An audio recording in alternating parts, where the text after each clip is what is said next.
Okay, so I was challenged to try and make borsjst at home. If I'm mispronouncing it, I'm sorry, but I'm not Polish, German, or anything other. I'm just Dutch. So I'm going to give it a shot. I looked at a couple of recipes, and all in all, it's not too difficult to make. Surprisingly so. Now, according to the recipe I found, you're going to need about 500 grams of beet, preferably raw, but you can use cooked ones, just don't overcook them. About 200 grams of carrots, about 300 ml of strong fond. I used lamb, a laurel leaf, a nub of butter, and 2 red onions, some dill, and some sour cream, as well as a bit of regular beef stock and 500 ml of water, 5 to 700, that I put in the kettle. Now, I didn't have any potatoes, and I really can't be bothered to go back to the store and buy them. So I'm just going to make sure to toss the potatoes. No, not toss them, I don't even have them. Can't toss what I don't have. I'll just leave the potatoes out. But don't worry, I suspect it's going to be delicious despite all that. Now, I've got a large pot here, heating up. And to begin with, I'm going to start by dicing 2 onions finely.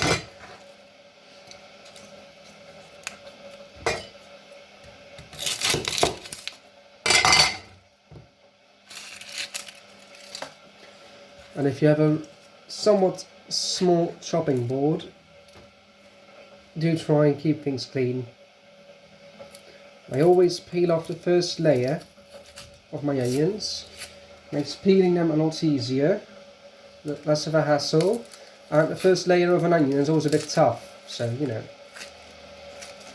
it makes things a bit more pleasant all in all.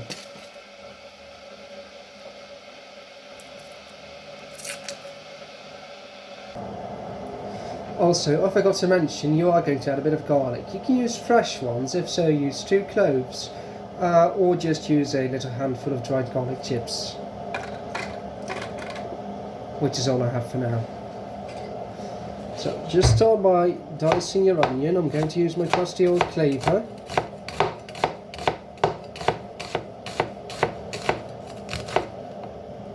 Doesn't have to be perfectly diced, you're going to blend it after all.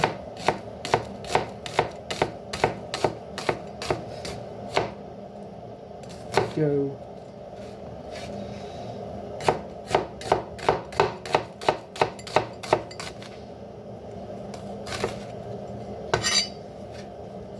Just make quick work of it. As I told you, you don't have to be very precise with your cuts. You're just going to quickly mince it. Make sure you don't chop your own fingers off. Really doesn't benefit your cooking if you do that. Just going to quickly run through it, my cleaver. Pieces don't have to be equal, don't worry. Upside of a blender. There we go. Now you're going to add a nub of butter to your pot, which should be on a low to medium high heat. There you go. That can start melting. Now quickly add your onions before you start crying.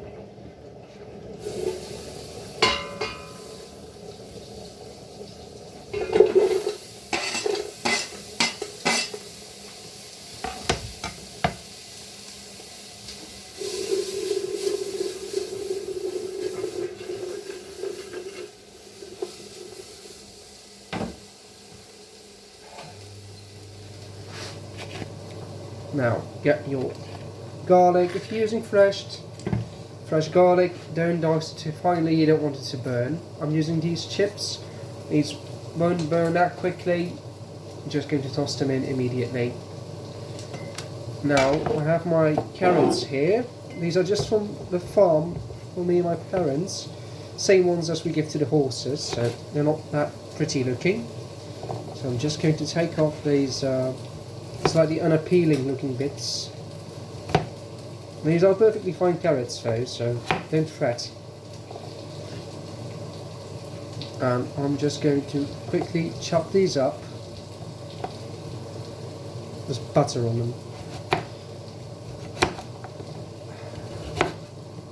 Of course, especially with carrots are always a bit tough to cut. So be careful, you don't want to chop off your own fingers. Just because your fingers look like carrots don't mean they are carrots. Doesn't mean they are carrots, sorry. Now, just dice it gently. No. Yes, there's easier ways to do this. There we go. This one's a little chop. I'm just going to add these trays to the pot again.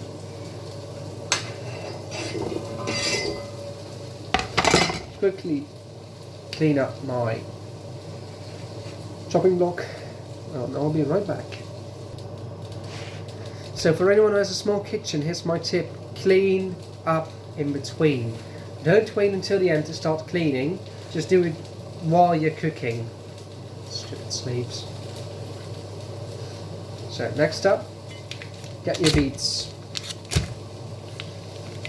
These are very juicy little beets. Looks like a scene straight out of a horror movie. But no, honestly, I don't want to waste these lovely little beet juices. So I'm just going to add them to the pot. At least what's left of them.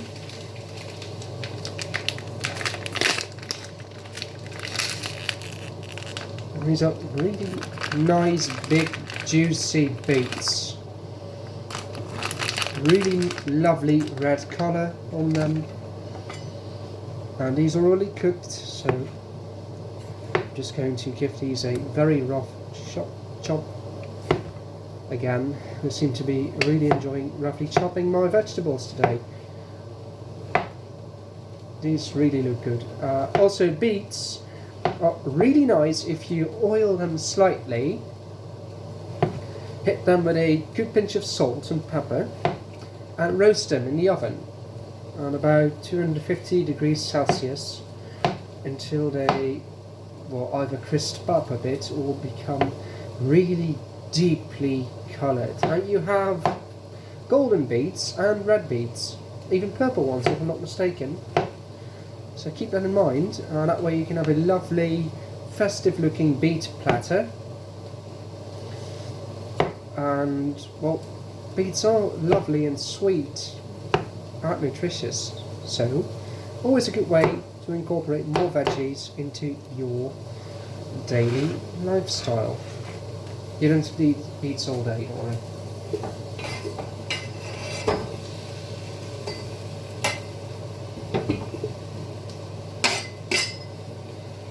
Go. Looks like a mess. But then again, what else are beets for? Well, eating mostly. Add your laurel leaf, as well as a bit of water to them. You want to use about 500 to 700 mils, which I already prepped and got in my kettle. Full whack, full boil, speeds up the process quite a bit.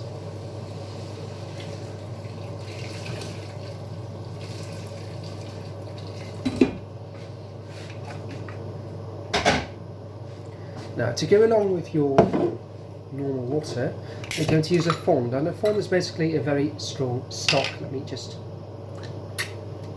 that's good. Use it. Just pop that straight in.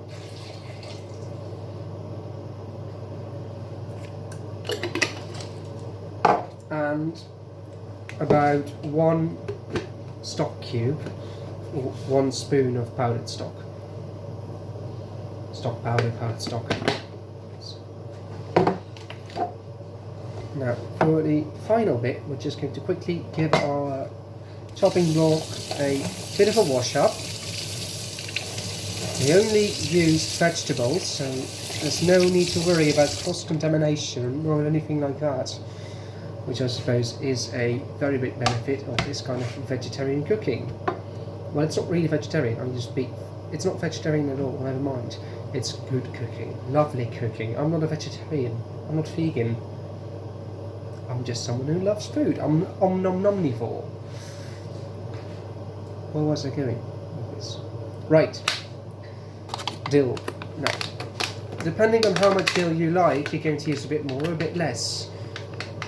I don't dislike dill, but I'm also not its biggest fan. You know, you'd think that after God knows how many years of school, and even studying to be an English teacher, I'd be able to speak English without mumbling.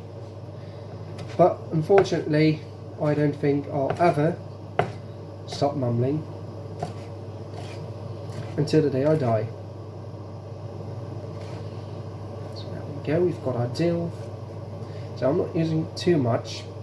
Again, I don't dislike it, but I also don't really like it that much. Although this is a bit too little.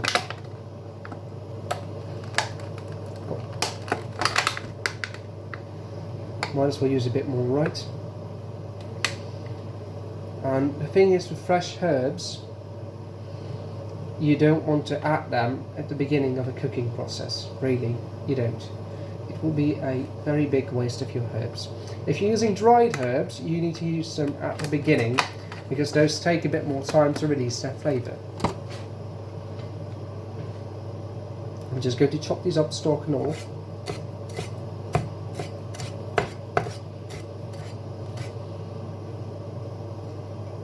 Put my knife through quickly. I'm using a very sharp cleaver. There's not really anything to worry about bruising your herbs. So I guess that's nice. There we go. That's most of our cooking done already. Now I'm going to come back to you once my soup's done simmering, which it needs to do for about 20 minutes before we puree it. And afterwards all that's left is going to be finishing it off with a bit of sour cream and enjoying it. It's that simple. Now, for the last part of the cooking process, you're going to ideally add some red wine vinegar. I don't have any red wine vinegar or regular vinegar, so I'm going to use some of my red wine reduction sauce. Don't mind a bottle, it's something I recycled. It's perfectly clean. Just going to give it out a little squeeze. Another red wine extract. I'm going to add some lime juice. Or add vinegary flavour. It's not vinegary at all, but you know. Make sure to take out the laurel leaf. You don't want to eat those, ever. Give it a stir. Check for seasoning.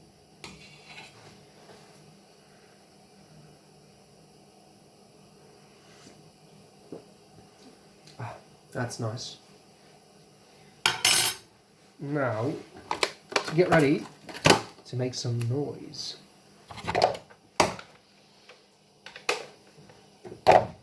Get your blender.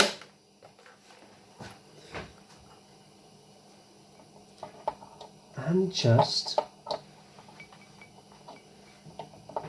struggle fitting it in to the socket. Now I'm going to quickly show you what the soup looks like right now. Let's see, give it a good shot. Lovely reddish brown colour. And a very quick little bit of, well, kitchen violence.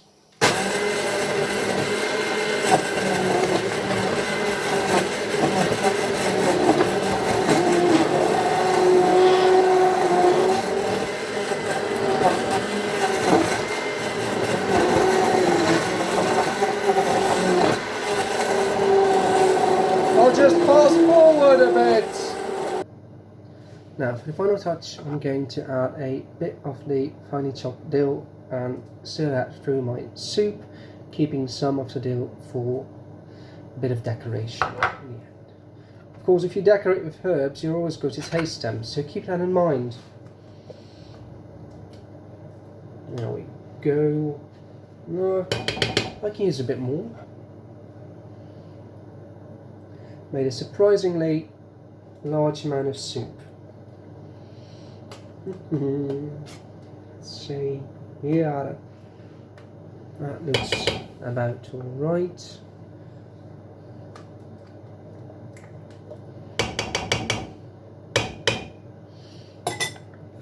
Get your creme fraiche, sour cream ready.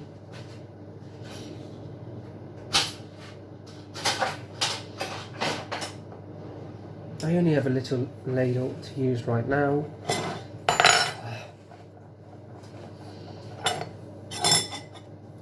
Get yourself a bowl. I've got this nice one, grey one. Actually a gift from my neighbours, give me an entire set. They had plenty of bowls and asked if I could use bowls. Now, considering I'm someone who mainly eats soups, rice, stews, you name it, I obviously use bowls quite a bit. So I'm always happy to have a couple of nice, good-looking bowls as a gift. Of course, I don't need any more bowls right now, thankfully.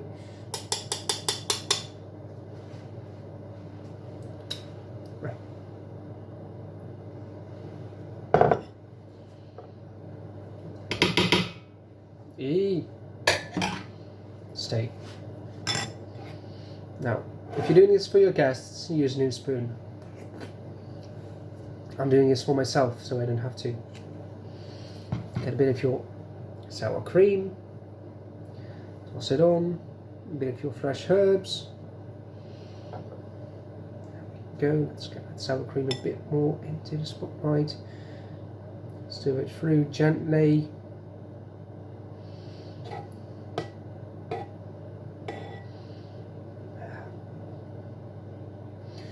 Or just give it up entirely and add a bit more. At least I like the stuff, so you know. There we go, it's a lot better already.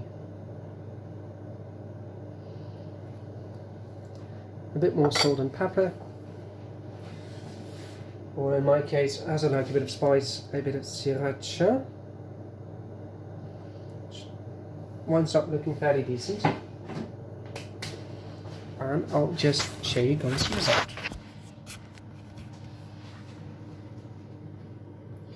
Now that does look good, doesn't it? And in reality, this soup is red, not orange. So that was my take on making borsjt. All done in, well, about 20 minutes of prep work and 20 minutes of cooking time. So in 40 minutes you have a very large pot of soup ready to go, and it should serve, well, I'd say about 5 people. And it really is a very cheap and nutritious meal. So let's have a taste.